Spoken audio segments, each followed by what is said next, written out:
Caroline. I would like to raise today the proposed closure of a vital service in my own area of Dundalk, and that is the proposed closing of Women's Aid in Dundalk.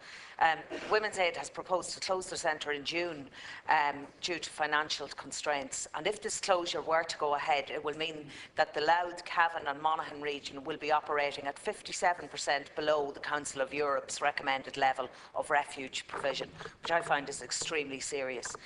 I met with representatives from Women's Aid Dundalk last week to discuss the announcement and also to assure them of my full support in this matter. Over the last number of years, funding for the service has been dramatically reduced, and I know that it's an issue that I have raised over the course of the past year as I've been contemplating this closure. In speaking with representatives of the service, I'm certain that this proposed closure is the last resort. Everyone who works in Women's Aid Dundalk has done their best to avoid this outcome, but cannot continue to provide the level of provision if there is a massive cut to their funding. Following a letter that I sent to Minister Hogan regarding the issue back in July last year, and indeed I had a matter on the adjournment then, I've again written to the Minister and seeking an urgent meeting on this matter.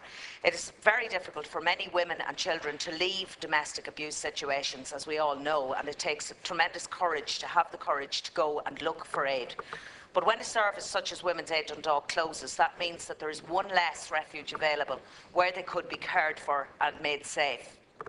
This is an incredibly urgent issue, and I would call for a debate on the funding of these services and ask Minister Hogan to come into the House to address this issue. Senator Walsh. Thank you.